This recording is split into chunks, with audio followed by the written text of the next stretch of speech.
First of all, I want to address why you should listen to a guy in a barn making a video about real estate. I partnered with a couple of guys in 2009, and we bought rentals and we flipped houses all through the great financial crisis. When we got through the other side of it, financing got better, buyers came back to the market, we started to build houses. We have built or rehabbed hundreds and hundreds of houses in the Nashville metro area over the last decade and a half, which has now allowed me to sit in my barn and talk to you. Let's talk about why the BRRRR method is dead. For now, first let's define BRRRR, which is buy, rehab, rent, refinance, repeat. BRRRR. It's very handy. It's a nice little acronym, and it's also a very nice little business model if you can do it. What's the biggest thing that's changed in the last year and a half? Correct. Interest rates. Interest rates have gone from a place where the BRRRR strategy worked to the BRRRR strategy is now asleep until rates and values get back in line with each other.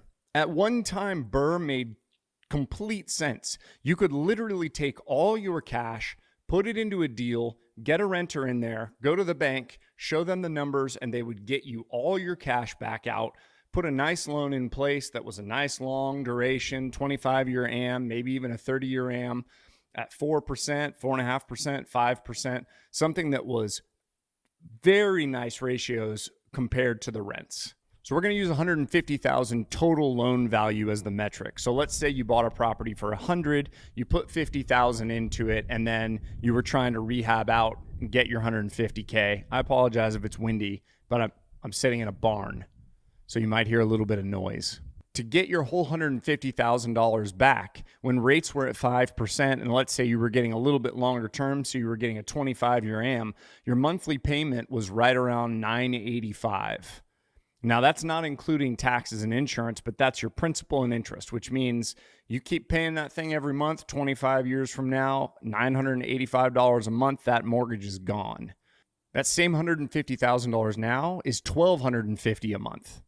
This might not seem like a big deal, but let's look at what the rent ratios would need to actually be for a bank to give you all your money back. Assuming that the place rents for $1,400, because rents haven't really moved, $985 plus your taxes and insurance, and you got a squeaky rental deal. That's not like a phenomenal one, but it's probably something that the bank is going to give you most of your money back, if not all of it. But at that same $1,400 now, you're actually negative cash flowing because that payment is $1,250 a month on a 20-year AM. So remember, as an investor, we're not getting as friendly rates as like a typical FHA 30-year home mortgage, first-time home buyer type person. They're going to hit us on the amortization timeline. So instead of getting a 30, maybe we could have squeezed before to a 25. Now we're getting 20, and that's it. They're not going longer than 20. So you got 20-year AM. You're not getting the best rates out there. What we've been quoting with banks that we've had a reputation with for 15 years on new construction is 8.5%.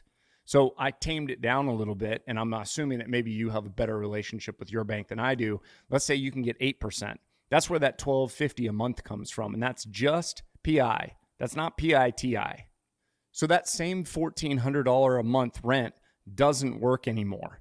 And rents haven't seen the appreciation, the vault forward that interest rates have over the last year and a half. And that is why BRRRR is dead for right now. Unless you get an incredible deal on the home. And if you get an incredible deal and you're not trying to get 70 or 80% back, but you're getting 50% back, then maybe you can make it work.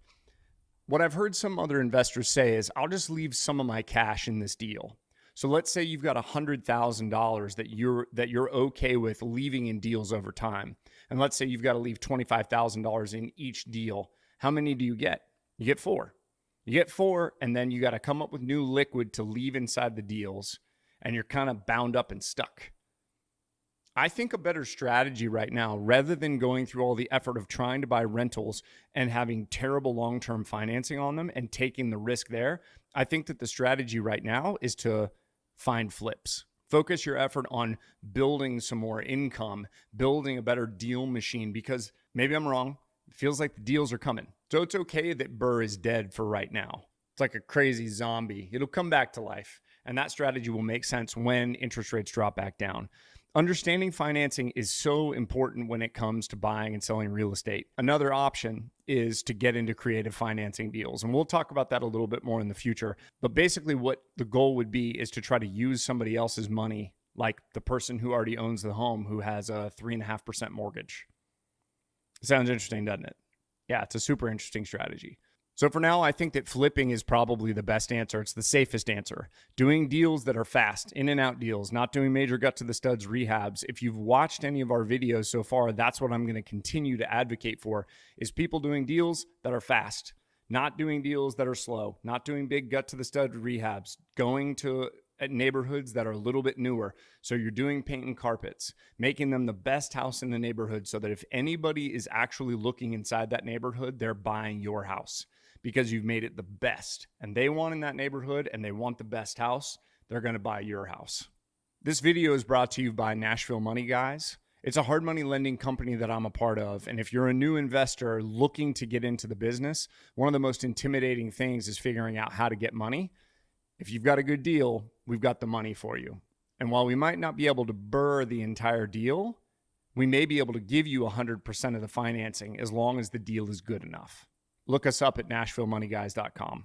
Thanks for watching. I'm Brandon with the Nashville Money Guys.